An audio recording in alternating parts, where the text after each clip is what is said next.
ನಮಸ್ಕಾರ. ವಿಶೇಷ ಕಾರ್ಯಕ್ರಮಕ್ಕೆ ಸ್ವಾಗತ. ನಾನು ನವಿತಾ ಜೈನ್. ಬಿಜೆಪಿ, ಕಾಂಗ್ರೆಸ್, ಜೆಡಿಎಸ್ ಮೂರು ಪಕ್ಷಗಳು ರಾಜ್ಯಸಭೆಯ 4 ಸೀಟಿಗೆ ಎಲೆಕ್ಷನ್. ಆ 4 ಸೀಟಿಗೆ 6 ಅಭ್ಯರ್ಥಿಗಳು. ಮೂರು ಪಕ್ಷಗಳಲ್ಲೀಗ ಅಡ್ಡ ಮತದಾನದ ಭೀತಿ. ಕಮಲದ ಮಾಸ್ಟರ್ ಪ್ಲಾನ್, ದಳದ ಏಕತಂತ್ರ, ಕೈನಲ್ಲಿ ತಲ್ಲಣ. ಕಾಂಗ್ರೆಸ್ಗೆ ಶಾಕ್ ಮೇಲೆ ಶಾಕ್. ಬ್ರಜೇಶ್ ಕಾಳಪ್ಪ ಕಾಂಗ್ರೆಸ್ಗೆ ಗುಡ್ ಬೈ ಹೇಳಿದ್ಯಾಕೆ ಗೊತ್ತಾ? ರಾಜ್ಯಸಭೆಯ ರೋಚಕ ರಹಸ್ಯದ ಸ್ಪೆಷಲ್ ಎಪಿಸೋಡ್ ನಿಮ್ಮ ಮುಂದೆ. 3 ಪಕ್ಷ 4 ಸೀಟು 6 ಜನ, ಅಡ್ಡ ಮತದಾನದ್ದೇ ಭೀತಿ.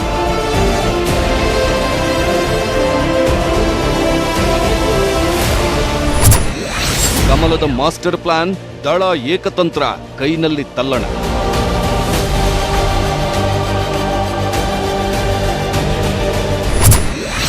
ಕಾಂಗ್ರೆಸ್ಗೆ ಶಾಕ್ ಮೇಲೆ ಶಾಕ್. ಬ್ರಿಜೇಶ್ ಕೈಬಿಟ್ಟಿದ್ದೇಕೆ ಗೊತ್ತಾ?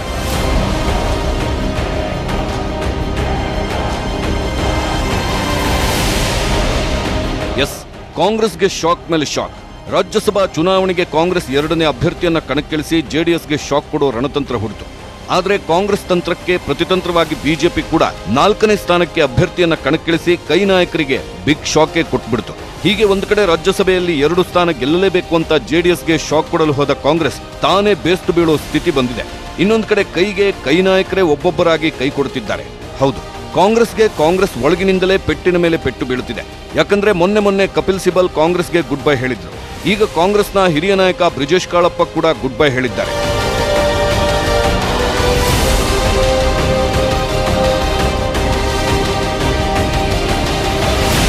ಎಸ್, ಬ್ರಿಜೇಶ್ ಕಾಳಪ್ಪ ಕಾಂಗ್ರೆಸ್ಗೆ ಬಾಯ್ ಹೇಳಿದ್ದಾರೆ. ಹೀಗೆ ಕಾಂಗ್ರೆಸ್ಗೆ ಮೇಲಿಂದ ಮೇಲೆ ರಾಜೀನಾಮೆ ಶಾಕ್ ಎದುರಾಗ್ತಿದೆ. ಪಕ್ಷದೊಳಗಿನ ನಾಯಕರೇ ಪಕ್ಷದ ವಿರುದ್ಧ ಸಿಡಿದೇಳುತ್ತಿದ್ದಾರೆ. ಇನ್ನೊಂದಷ್ಟು ಕೈ ನಾಯಕರು ಗುಡ್ ಬೈ ಹೇಳಲು ಸಜ್ಜಾಗಿರೋ ಮಾಹಿತಿನೂ ಸಿಕ್ಕಿದೆ. ಮೊನ್ನೆ ಪರಿಷತ್ ಟಿಕೆಟ್ ಕೊಡದೇ ಇದ್ದಿದ್ದಕ್ಕೆ ಕೆಲ ಕೈ ನಾಯಕರು ಅಸಮಾಧಾನ ವ್ಯಕ್ತಪಡಿಸಿದ್ರು. ಇನ್ನು ಕೆ ದಿವಾಕರ್, ಮುಖ್ಯಮಂತ್ರಿ ಚಂದ್ರು ಆಲ್ರೆಡಿ ಕಾಂಗ್ರೆಸ್ಗೆ ಕೈ ಕೊಟ್ಟಾಗಿದೆ. ಕಾಂಗ್ರೆಸ್ನಲ್ಲಿ ಹೀಗೆ ರಾಜೀನಾಮೆ ಪರ್ವ ಶುರುವಾಗೋದಕ್ಕೆ ಕಾರಣ ಏನು? ಇನ್ನೂ ಯಾರ್ಯಾರು ಪಕ್ಷ ಬಿಡಲು ಸಜ್ಜಾಗಿದ್ದಾರೆ? ಬ್ರಿಜೇಶ್ ಕಾಳಪ್ಪ ರಾಜೀನಾಮೆ ನೀಡಲು ಅಸಲಿ ಕಾರಣ ಏನು ಅನ್ನೋದನ್ನ ಡೀಟೇಲ್ ಆಗಿ ಹೇಳ್ತೀವಿ. ಆದ್ರೆ ಅದಕ್ಕೂ ಮೊದಲು ಈಗ ರಾಜ್ಯಸಭೆಯ 4 ಸ್ಥಾನಗಳಿಗಾಗಿ ಶುರುವಾದ ಫೈಟ್, ಅಡ್ಡ ಮತದಾನದ ಭೀತಿ, 1 ಸ್ಥಾನಕ್ಕಾಗಿ 3 ಪಕ್ಷಗಳ ನಡುವೆ ಹೇಗೆ ನಡೀತಿದೆ ಪೈಪೋಟಿ ಅನ್ನೋ ಮಾಹಿತಿಯನ್ನ ನಿಮ್ಮ ಮುಂದಿಡ್ತಾ ಇದ್ದೀವಿ ನೋಡಿ.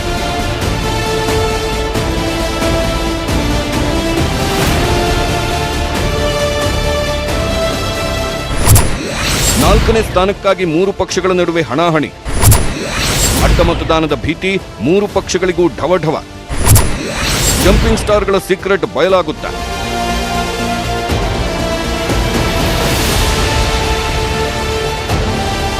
ರಾಜ್ಯ ವಿಧಾನಸಭೆಯಿಂದ ರಾಜ್ಯಸಭೆಯ 4 ಸ್ಥಾನಗಳಿಗೆ ಜೂನ್ 10ರಂದು ಚುನಾವಣೆ ನಡೆಯಲಿದೆ. ಈ 4 ಸ್ಥಾನಗಳಿಗೆ 3 ರಾಜಕೀಯ ಪಕ್ಷಗಳು ಒಟ್ಟು 6 ಅಭ್ಯರ್ಥಿಗಳನ್ನು ಕಣಕ್ಕಿಳಿಸಿದೆ. ಹೀಗಾಗಿ ಈಗ ರೋಚಕ ಹಣಾಹಣಿಗೆ ಸಿದ್ಧವಾಗಿದೆ ರಾಜ್ಯಸಭಾ ಎಲೆಕ್ಷನ್.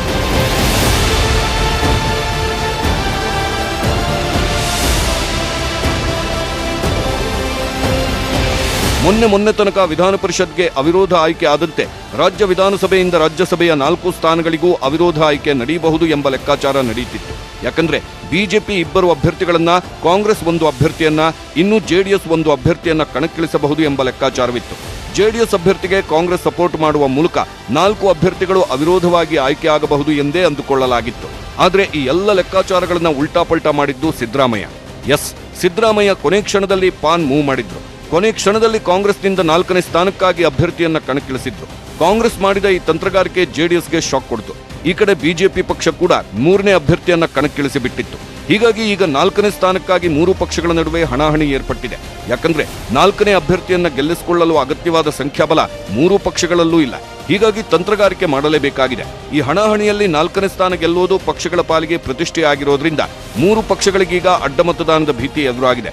ಜಂಪಿಂಗ್ ಸ್ಟಾರ್ಗಳ ಸೀಕ್ರೆಟ್ ಕೂಡ ಈ ಚುನಾವಣೆ ನಂತರ ಬಯಲಾಗುವ ಸಾಧ್ಯತೆ ಇದೆ.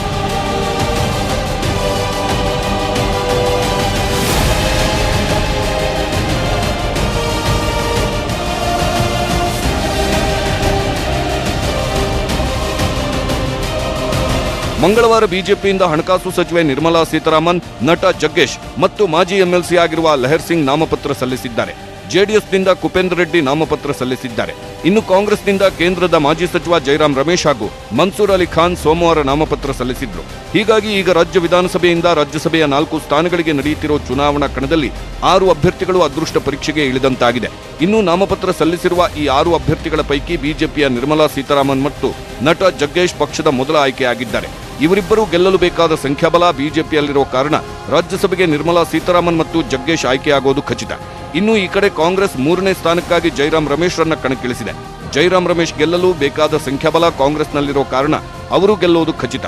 ಯಾಕಂದ್ರೆ ಜೈರಾಮ್ ರಮೇಶ್ ಕಾಂಗ್ರೆಸ್ನ ಮೊದಲ ಆದ್ಯತೆಯ ಅಭ್ಯರ್ಥಿ, ಹೀಗಾಗಿ ಗೆದ್ದೇ ಗೆಲ್ತಾರೆ.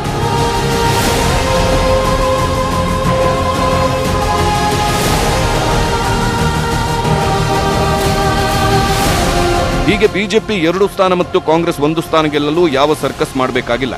ಆದರೆ ಉಳಿದಿರೋ 4ನೇ ಸ್ಥಾನಕ್ಕಾಗಿ ಈಗ ಪೈಪೋಟಿ ಶುರುವಾಗಿದೆ. ಈ 4ನೇ ಸ್ಥಾನಕ್ಕಾಗಿ ಹೆಚ್ಚುವರಿ ಅಭ್ಯರ್ಥಿಯಾಗಿ ಲೆಹರ್ ಸಿಂಗ್ ರನ್ನ ಬಿಜೆಪಿ ಕಣಕ್ಕಿಳಿಸಿದೆ. ಆದರೆ ಲೆಹರ್ ಸಿಂಗ್ ರನ್ನ ಗೆಲ್ಲಿಸಿಕೊಂಡು ಬರೋ ಸಂಖ್ಯಾಬಲ ಬಿಜೆಪಿಯಲ್ಲಿಲ್ಲ. ಈ ಕಡೆ 4ನೇ ಸ್ಥಾನಕ್ಕಾಗಿ ಹೆಚ್ಚುವರಿ ಅಭ್ಯರ್ಥಿಯಾಗಿ ಕಾಂಗ್ರೆಸ್ ಮನ್ಸೂರ್ ಖಾನ್ ರನ್ನ ಕಣಕ್ಕಿಳಿಸಿದೆ. ಆದರೆ ಮನ್ಸೂರ್ ಖಾನ್ ರನ್ನ ಗೆಲ್ಲಿಸಿಕೊಂಡು ಬರೋ ಸಂಖ್ಯಾಬಲ ಕಾಂಗ್ರೆಸ್ನಲ್ಲೂ ಇಲ್ಲ. ಇನ್ನು ಈ ಕಡೆ ಜೆಡಿಎಸ್ 4ನೇ ಸ್ಥಾನಕ್ಕಾಗಿ ಕಣಕ್ಕಿಳಿಸಿದ ಕುಪೇಂದ್ರ ರೆಡ್ಡಿಯನ್ನ ಗೆಲ್ಲಿಸಲು ಬೇಕಾದ ಸಂಖ್ಯಾಬಲವು ಜೆಡಿಎಸ್ ಪಕ್ಷದಲ್ಲಿಲ್ಲ. ಹೀಗಾಗಿ 4ನೇ ಸ್ಥಾನ ಈ 3 ಪಕ್ಷಗಳ ಪೈಕಿ ಯಾರ್ಯಾರ ಪಾಲಾಗುತ್ತೆ ಅನ್ನೋದೇ ಸದ್ಯ ಭಾರಿ ಸಸ್ಪೆನ್ಸ್. ಜೊತೆಗೆ ಈ 4ನೇ ಸ್ಥಾನ ಗೆಲ್ಲೋದು 3 ಪಕ್ಷಗಳಿಗೂ ಪ್ರತಿಷ್ಠೆಯ ವಿಷಯವಾಗಿದೆ. ಈ ಕಾರಣದಿಂದ 3 ಪಕ್ಷಗಳು ಭಾರೀ ರಣತಂತ್ರ ಹೆಣೆಯುತ್ತಿವೆ.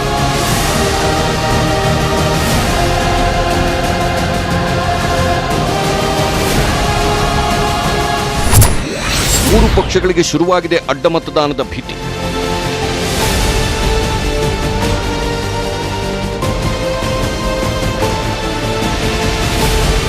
ವಿಧಾನಸಭೆಯಲ್ಲಿ ಬಿಜೆಪಿಯ ಸಂಖ್ಯಾಬಲ 122, ಇನ್ನು ಕಾಂಗ್ರೆಸ್ನ ಸಂಖ್ಯಾಬಲ 70, ಆದರೆ ಜೆಡಿಎಸ್ನ ಸಂಖ್ಯಾಬಲ 32. ರಾಜ್ಯಸಭಾ ಚುನಾವಣೆಗೆ ಕನಿಷ್ಠ ಮತಗಳ ಚಲಾವಣೆ ಲೆಕ್ಕ ಮಾಡಿದ್ರೆ ಬಿಜೆಪಿ ತನ್ನ ಮೊದಲ ಆದ್ಯತೆಯ 2 ಅಭ್ಯರ್ಥಿಗಳಿಗೆ 46 ಮತಗಳನ್ನು ಹಂಚಿಕೆ ಮಾಡಿದ್ರು. ಹೆಚ್ಚುವರಿಯಾಗಿ ಇನ್ನೂ 30 ಮತಗಳು ಉಳಿಯುತ್ತವೆ. ಈ ಮತಗಳನ್ನು ಬಿಜೆಪಿ ತನ್ನ 3ನೇ ಅಭ್ಯರ್ಥಿ ಲೆಹರ್ ಸಿಂಗ್ಗೆ ನೀಡಬಹುದು. ಒಂದು ವೇಳೆ ಬಿಜೆಪಿ ಮೊದಲ 2 ಆದ್ಯತೆಯ ಅಭ್ಯರ್ಥಿಗಳಿಗೆ ಗೆಲ್ಲಲು ಬೇಕಾದ ಕನಿಷ್ಠ 45 ಮತಗಳನ್ನು ನೀಡಿದ್ರೆ ಹೆಚ್ಚುವರಿಯಾಗಿ 2 ಮತಗಳು ಉಳಿಯುತ್ತವೆ. ಅಲ್ಲಿಗೆ ಬಿಜೆಪಿ ಬಳಿ ಒಟ್ಟಾರೆ 32 ಹೆಚ್ಚುವರಿ ಮತಗಳು ಉಳಿಯಲಿವೆ. ಆಗ ಬಿಜೆಪಿಗೆ ತನ್ನ 3ನೇ ಅಭ್ಯರ್ಥಿ ಲೆಹರ್ ಸಿಂಗ್ ರನ್ನ ಗೆಲ್ಲಿಸಿಕೊಂಡು ಬರಲು 13 ಮತಗಳ ಅಗತ್ಯ ಬೀಳುತ್ತದೆ. ಈ 13 ಮತಗಳನ್ನು ಬಿಜೆಪಿ ಅಡ್ಡ ಮತದಾನ ಮಾಡಿಸುವ ಮೂಲಕ, ಅಂದ್ರೆ ಎದುರಾಳಿಯ 2 ಪಕ್ಷದ ಶಾಸಕರನ್ನು ಸೆಳೆಯುವ ಮೂಲಕ ಪಡೆಯುತ್ತಾ, ಅಥವಾ ದ್ವಿತೀಯ ಪ್ರಾಶಸ್ತ್ಯದ ಮತಗಳ ಆಧಾರದಲ್ಲಿ ಬಿಜೆಪಿಗೆ ಲಕ್ ಖುಲಾಯಿಸುತ್ತಾ ಅನ್ನೋದು ಸದ್ಯಕ್ಕೆ ಉತ್ತರ ಸಿಗದ ಪ್ರಶ್ನೆ.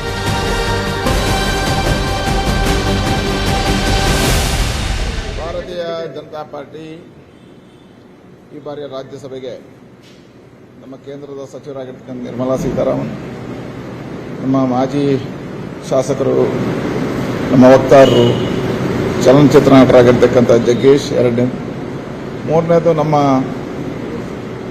ಖಜಾಂಚಿ ಆಗಿರ್ತಕ್ಕಂಥ ವಿಧಾನ ಪರಿಷತ್ನ ಸಚಿವರಾಗಿದ್ದಂಥ ಲೆಹರ್ ಸಿಂಗ್ರನ್ನು 3ನೇ ಅಭ್ಯರ್ಥಿಯಾಗಿ ಈಗಾಗಲೇ ಘೋಷಣೆ ಮಾಡಿದೆ. ನಾವು ಯಾರ ಜೊತೆಯೂ ಹೊಂದಾಣಿಕೆ ಮಾಡ್ಕೊಳ್ಳೋದಿಲ್ಲ, ಯಾರ ಜೊತೆಯೂ ಒಪ್ಪಂದವನ್ನು ಮಾಡ್ಕೊಳ್ಳೋದಿಲ್ಲ. ಭಾರತೀಯ ಜನತಾ ಪಾರ್ಟಿದ್ದೇ ಆಗಿರ್ತಕ್ಕಂಥ ಮತಗಳಿದ್ದಾವೆ, ನಾವು ಗೆಲ್ತೇವೆ. ಹೀಗೆ ಬಿಜೆಪಿ ರಾಜ್ಯಾಧ್ಯಕ್ಷರು ಮಾತ್ರ ಬಿಜೆಪಿಯದ್ದೇ ಆದ ಮತಗಳು ಸಿಗುತ್ತವೆ, ನಾವು ಯಾವ ಪಕ್ಷದ ಜೊತೆಗೂ ಹೊಂದಾಣಿಕೆ ಮಾಡಲ್ಲ, ನಮ್ಮ 3 ಅಭ್ಯರ್ಥಿಗಳು ಗೆಲ್ಲೋದು ಖಂಡಿತ ಅಂತ ಹೇಳಿದ್ದಾರೆ. ಇನ್ನು ಬಿಜೆಪಿಯ 3ನೇ ಅಭ್ಯರ್ಥಿ ಲೆಹರ್ ಸಿಂಗ್ ಕೂಡ 100ಕ್ಕೆ 100 ಗೆಲ್ತೀವಿ ಅಂತಾನೆ ವಿಶ್ವಾಸದಿಂದ ಹೇಳುತ್ತಿದ್ದಾರೆ. 100ಕ್ಕೆ 100 ಗೆಲ್ತೀವಿ ಸರ್. ಆದ್ರೆ ಸಂಖ್ಯಾಬಲದ ಆಧಾರದ ಮೇಲೆ ಎಲ್ಲ ಈಗ 3 ಪಕ್ಷ ಇಲ್ಲ, ನಮ್ಮೆಲ್ಲ ಸ್ನೇಹಿತರು ಎಲ್ಲ ಕಡೆ ನಮ್ಮನ್ನ ಖಂಡಿತ ವೋಟ್ ಹಾಕ್ತಾರೆ. ನಾನು ಮುಂಚೆನೂ ಅದೇ ರೀತಿ ಗೆದ್ದು ಬಂದಿದ್ದೀನಿ.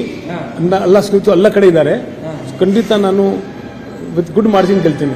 ಬೇರೆ ಪಕ್ಷದಲ್ಲಿರುವ ಎಲ್ಲ ಫ್ರೆಂಡ್ಸ್ಗೂ ಅಲ್ಲ ಸರ್, ಅವರು ಸ್ವತಃ ಕೊಡ್ತಾರೆ. ದೇ ಆರ್ ಲವ್ ಮೀ, ಅವರು ಸ್ವತಃ ಕೊಡ್ತಾರೆ. ಖಂಡಿತ ನಮ್ಗೆ ವೋಟ್ ಹಾಕ್ತಾರೆ. ನೀವು ಮಾತಾಡಿದ್ರ ಅಂತ ಕೇಳಿದೆ. ಮಾತಾಡಬೇಕಾಗಿಲ್ಲ, they are know me very well. So ಒಲವು ಇದೆ, ಕೊಡ್ತಾರೆ. ಜೆಡಿಎಸ್ ಅವ್ರನ್ನು ಮಾಡ್ತಾರೆ, ಕಾಂಗ್ರೆಸ್ ಅವ್ರನ್ನು ಮಾಡ್ತಾರೆ. ನಮಗೆ ಪಕ್ಷ ಮಾಡುತ್ತಾ ಅಥವಾ ವ್ಯಕ್ತಿಗಳಾಗಿ ಮಾಡ್ತಾರೆ ಅಷ್ಟೇ? ಅವರು ಪಕ್ಷ ಮಾಡ್ತಾರೆ ಗೊತ್ತಿಲ್ಲ, ಬಟ್ ನಮ್ಮ ಸ್ನೇಹಿತರು ಎಲ್ಲ ಕಡೆ ಇದ್ದಾರೆ, ಅವ್ರು ಯಾರು ಅಡ್ಡಿ ಬರೋಲ್ಲ. ಸೊ ಇದಕ್ಕೆ ಖಂಡಿತ ಗೆಲ್ತೀವಿ. ಎಲ್ಲಾ ಪಕ್ಷಗಳಲ್ಲೂ ನನ್ನ ಸ್ನೇಹಿತರು ಇದ್ದಾರೆ, ಗೆಲ್ಲಿಸ್ತಾರೆ ಅನ್ನೋ ನಂಬಿಕೆ ಇದೆ, ಗೆದ್ದೇ ಗೆಲ್ತೀನಿ ಅಂತಿದ್ದಾರೆ ಲೆಹರ್ ಸಿಂಗ್. ಬಿಜೆಪಿಯ ಈ ಕಾನ್ಫಿಡೆನ್ಸ್ಗೆ ಕಾರಣ ಏನು ಅನ್ನೋದು ಸದ್ಯಕ್ಕೆ ಸಸ್ಪೆನ್ಸ್. ಅಡ್ಡ ಮತದಾನದ ವಿಚಾರ ಹೇಳೋದಾದ್ರೆ ಕಾಂಗ್ರೆಸ್ ಮತ್ತು ಜೆಡಿಎಸ್ನಿಂದ ಹಲವು ಶಾಸಕರು ಬಿಜೆಪಿಗೆ ಬರಲು ರೆಡಿಯಾಗಿದ್ದಾರೆ ಅಂತ ಬಹಳ ಹಿಂದಿನಿಂದಲೇ ಕಮಲಾಧಿಪತಿಗಳು ಹೇಳುತ್ತಾ ಬಂದಿದ್ದಾರೆ. ಜಿಟಿ ದೇವೇಗೌಡ ಬಿಜೆಪಿಗೆ ಸೇರುತ್ತಾರೆ ಎಂಬ ಸುದ್ದಿಯೂ ಹರಿದಾಡುತ್ತಿದೆ. ಹೀಗಾಗಿ ಬಿಜೆಪಿಗೆ ಬರಲು ಸಜ್ಜಾಗಿರುವ ಕೈ ಮತ್ತು ದಳದ ಶಾಸಕರು ಅಡ್ಡ ಮತದಾನ ಮಾಡಿ ಬಿಜೆಪಿಯ 3ನೇ ಅಭ್ಯರ್ಥಿ ಗೆಲ್ಲಿಸ್ತಾರಾ ಗೊತ್ತಿಲ್ಲ. ಜೂನ್ 10ರಂದು ಈ ಪ್ರಶ್ನೆಗೆ ಉತ್ತರ ಸಿಗಬಹುದು. ಮನ್ಸೂರ್ ಖಾನ್ ಗೆಲ್ಲಿಸಲು ಕೈ ಪ್ಲಾನ್ ಏನು? ಇನ್ನು ಕಾಂಗ್ರೆಸ್ನ 2ನೇ ಅಭ್ಯರ್ಥಿ ವಿಚಾರಕ್ಕೆ ಬರೋದಾದ್ರೆ ಕಾಂಗ್ರೆಸ್ನಲ್ಲಿ ಈಗಿರೋ ಒಟ್ಟು ವಿಧಾನಸಭಾ ಸಂಖ್ಯಾಬಲ 70. ಹೀಗಾಗಿ ಕಾಂಗ್ರೆಸ್ ತನ್ನ ಮೊದಲ ಆದ್ಯತೆಯ ಅಭ್ಯರ್ಥಿ ಜೈರಾಮ್ ರಮೇಶ್ಗೆ 46 ಮತ ಹಂಚಿಕೆ ಮಾಡಿದ್ರೆ ಇನ್ನುಳಿಯುವುದು ಕೇವಲ 24 ಮತಗಳು ಮಾತ್ರ. ಈ ಮತಗಳನ್ನು ಕಾಂಗ್ರೆಸ್ ತನ್ನ 2ನೇ ಅಭ್ಯರ್ಥಿ ಮನ್ಸೂರ್ ಖಾನ್ಗೆ ನೀಡಬಹುದು. ಆದರೆ ಮನ್ಸೂರ್ ಖಾನ್ ಗೆಲ್ಲಲು ಕಾಂಗ್ರೆಸ್ಗೆ ತನ್ನ 24 ಮತಗಳ ಜೊತೆಗೆ ಇನ್ನೂ 21 ಮೊದಲ ಪ್ರಾಶಸ್ತ್ಯದ ಮತಗಳ ಅಗತ್ಯವಿದೆ. ಆ 21 ಮತಗಳನ್ನು ಪಡೆಯಲು ಕಾಂಗ್ರೆಸ್ ಯಾವ ರಣತಂತ್ರ ಹೂಡಿದೆ ಗೊತ್ತಿಲ್ಲ. ಈ ಹಿಂದೆಯೂ ಕಾಂಗ್ರೆಸ್ ಇಂಥದ್ದೇ ಒಂದು ಸಂದರ್ಭದಲ್ಲಿ ಅಡ್ಡ ಮತದಾನ ನಡೆಸುವ ಮೂಲಕ ತನ್ನ ಅಭ್ಯರ್ಥಿಯನ್ನ ಗೆಲ್ಲಿಸಿಕೊಂಡು ಬಂದ ಉದಾಹರಣೆ ಇದೆ. ಅದು ನಡೆದಿದ್ದು 2016ರಲ್ಲಿ. ಅಂದು ನಡೆದ ರಾಜ್ಯಸಭಾ ಚುನಾವಣೆ ಟೈಮ್ನಲ್ಲಿ ಜೆಡಿಎಸ್ನ 7 ಶಾಸಕರು ವಿಪ್ ಉಲ್ಲಂಘಿಸಿ ಅಡ್ಡ ಮತದಾನ ಮಾಡಿ ಕಾಂಗ್ರೆಸ್ ಅಭ್ಯರ್ಥಿ ಗೆಲ್ಲಿಸಿದ್ರು. ಹೀಗೆ ಅಂದು ಜಮೀರ್ ಅಹಮದ್ ಖಾನ್, ಚಲುವರಾಯ್ ಸ್ವಾಮಿ ಸೇರಿ ಅಡ್ಡ ಮತದಾನ ಮಾಡಿದ 7 ಮಂದಿ ಶಾಸಕರು ನಂತರ ಕಾಂಗ್ರೆಸ್ ಸೇರಿದ್ರು. ಈಗ ಮತ್ತೆ ಕಾಂಗ್ರೆಸ್ ಇದೇ ಪ್ಲಾನ್ನಲ್ಲಿದೆಯಾ ಗೊತ್ತಿಲ್ಲ.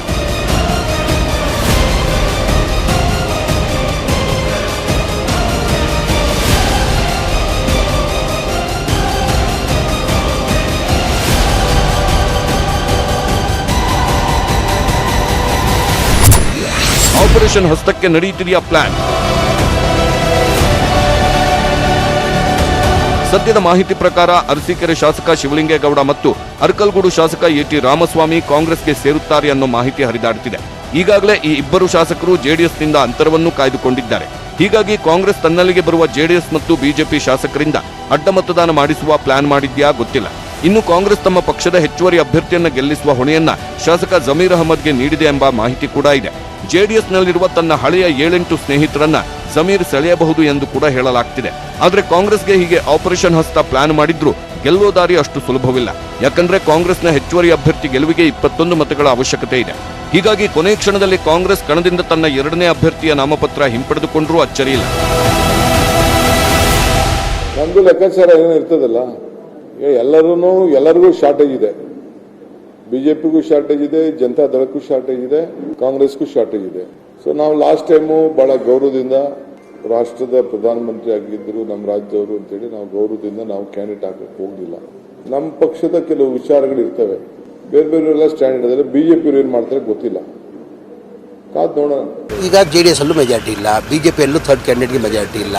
ಹಾಗಾಗಿ ಈಕ್ವಲ್ ಆಗಿದ್ವಿ. ಈಗ ಸೆಕೆಂಡ್ ಪ್ರೊಫೆಷನಲ್ ವೋಟ್ ಇರ್ತದೆ, ಅದೆಲ್ಲ ಆದರೆ ನಾವೇ ಗೆಲ್ಲಕ್ಕೆ ಸಾಧ್ಯತೆ ಇದೆ. ಜೆಡಿಎಸ್ ಇಂದ ನಿಮಗೆ ಸಪೋರ್ಟ್ ಸಿಕ್ಕತ್ತೆ ಇಲ್ಲ, ಭಾಳ ಜನ MLAಗಳು ನಮ್ಮ ಟಚ್ಚಲ್ಲಿದ್ದಾರೆ, ಭಾಳ ಜನ ಮಾತಾಡ್ತವ್ರೆ.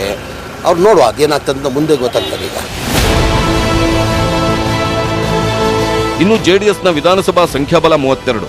ಆದರೂ ಜೆಡಿಎಸ್ ತನ್ನ ಅಭ್ಯರ್ಥಿ ಕುಪೇಂದ್ರ ರೆಡ್ಡಿಯನ್ನ ಕಣಕ್ಕಿಳಿಸಿದೆ. ಇದಕ್ಕೆ ಕಾರಣ ಕಾಂಗ್ರೆಸ್ನ ಬೆಂಬಲ ಸಿಗುತ್ತೆ ಅನ್ನೋ ವಿಶ್ವಾಸ.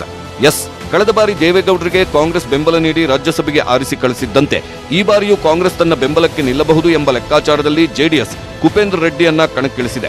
ಜೆಡಿಎಸ್ನ ಸಂಖ್ಯಾಬಲ 32 ಇರೋ ಕಾರಣ ಕುಪೇಂದ್ರ ರೆಡ್ಡಿ ಗೆಲುವಿಗೆ ಇನ್ನೂ 13 ಮತಗಳು ಬೇಕು. ಆದರೆ ಕಾಂಗ್ರೆಸ್ ಈ ಬಾರಿ ಜೆಡಿಎಸ್ಗೆ ಬೆಂಬಲ ಕೊಡುತ್ತಿಲ್ಲ, ತನ್ನದೇ ಅಭ್ಯರ್ಥಿಯನ್ನ ಕಣಕ್ಕಿಳಿಸಿದೆ. ಈ ಕಾರಣದಿಂದ ಜೆಡಿಎಸ್ ವರಿಷ್ಠರಾದ ದೇವೇಗೌಡರು ನೇರವಾಗಿ ಸೋನಿಯಾ ಗಾಂಧಿಗೂ ಕರೆ ಮಾಡಿ ಬೆಂಬಲ ಕೇಳಿದ್ದಾರೆ ಅಂತ ಈಗಾಗಲೇ HD ರೇವಣ್ಣ ಹೇಳಿದ್ದಾರೆ. ನೋಡಿ, ರಾಷ್ಟ್ರೀಯ ಅಧ್ಯಕ್ಷರು ಸನ್ಮಾನ್ಯ ಸೋನಿಯಾ ಗಾಂಧಿಯವರ ಹತ್ರನೇ ದೇವೇಗೌಡರೇ ಮಾತಾಡಿದ್ದಾರೆ.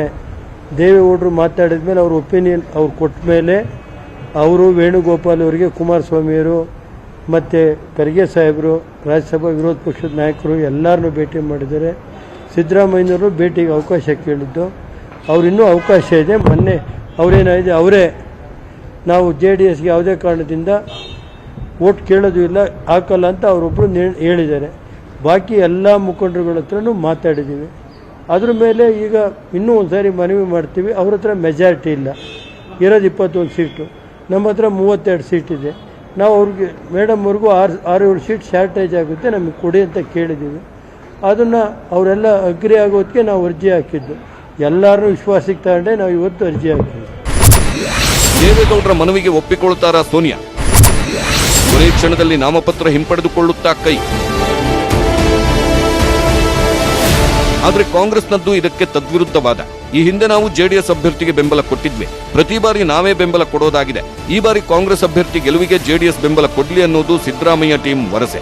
ಹಾಗೊಂದ್ ವೇಳೆ ಜೆಡಿಎಸ್ ಕಾಂಗ್ರೆಸ್ನ ಅಭ್ಯರ್ಥಿ ಮನ್ಸೂರ್ ಅಲಿ ಖಾನ್ಗೆ ಸಪೋರ್ಟ್ ಮಾಡದೇ ಇದ್ರೆ ಮುಸ್ಲಿಂ ಅಭ್ಯರ್ಥಿ ಕಣಕ್ಕಿಳಿಸಿದ್ರೂ ಜೆಡಿಎಸ್ ಬೆಂಬಲ ನೀಡಿಲ್ಲ, ಅಲ್ಪಸಂಖ್ಯಾತ ವಿರೋಧಿ ಪಕ್ಷ ಅಂತ ಸಂದೇಶ ರವಾನಿಸುವ ಕಾರ್ಯತಂತ್ರವನ್ನ ಕಾಂಗ್ರೆಸ್ ಮಾಡಿಕೊಂಡಿದೆ.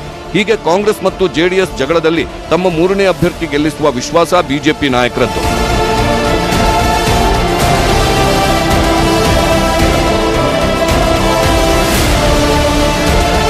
ಇನ್ನು ಕೊನೆ ಕ್ಷಣದಲ್ಲಿ ದೇವೇಗೌಡರು ಕಾಂಗ್ರೆಸ್ ಹೈಕಮಾಂಡ್ ಮಟ್ಟದಲ್ಲಿ ಮಾತುಕತೆ ನಡೆಸಿ ಸೋನಿಯಾ ಗಾಂಧಿ ಮನವೊಲಿಸಿ ಕಾಂಗ್ರೆಸ್ನ ಎರಡನೇ ಅಭ್ಯರ್ಥಿ ಕಣದಿಂದ ಹಿಂದೆ ಸರಿಯುವಂತೆ ಮಾಡಬಹುದು ಅಂತಾನೂ ಹೇಳಲಾಗ್ತಿದೆ. ಯಾಕಂದ್ರೆ ನಾಮಪತ್ರ ಹಿಂಪಡೆಯಲು ಕೊನೆ ದಿನ ಜೂನ್ 3.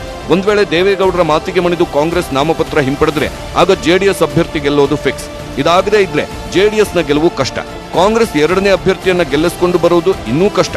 ಹೀಗಾಗಿ ಇಬ್ಬರ ಜಗಳದಲ್ಲಿ ಬಿಜೆಪಿಗೆ ಲಾಭವಾಗುವ ಸಾಧ್ಯತೆಯೇ ಹೆಚ್ಚು ಕಾಣುತ್ತಿದೆ. ಯಾಕಂದ್ರೆ ದ್ವಿತೀಯ ಪ್ರಾಶಸ್ತ್ಯದ ಮತಗಳ ಲೆಕ್ಕಾಚಾರದಲ್ಲಿ ಅಭ್ಯರ್ಥಿ ಆಯ್ಕೆಯಾದ್ರೂ ಅಡ್ಡ ಮತದಾನದ ಅಸ್ತ್ರ ಪ್ರಯೋಗಿಸಿದ್ರು ಗೆಲುವಿನ ಲಾಭ ಬಿಜೆಪಿಯ ಕಡೆಗೆ ಹೆಚ್ಚು ವಾಲುವ ಪರಿಸ್ಥಿತಿ ಸದ್ಯ ಇದೆ. ಹಾಗೊಂದ್ ವೇಳೆ ಬಿಜೆಪಿ ಅಭ್ಯರ್ಥಿ ಗೆಲ್ಲೋದನ್ನು ತಪ್ಪಿಸಲು ಕೊನೆ ಕ್ಷಣದಲ್ಲಿ ಕೈ ತೆನೆ ಒಪ್ಪಂದಕ್ಕೆ ಬಂದ್ರೆ ಮಾತ್ರ ಲೆಹರ್ ಸಿಂಗ್ ಕನಸು ನನಸಾಗೋದು ಕಷ್ಟ.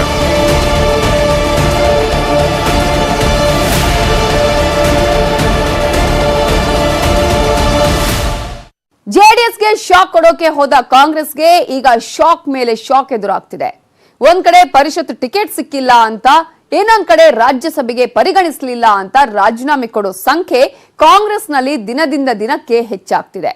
ಇದೀಗ ಬ್ರಿಜೇಶ್ ಕಾಳಪ್ಪ ಕಾಂಗ್ರೆಸ್ಗೆ ಗುಡ್ ಬೈ ಹೇಳಿದ್ದಾರೆ.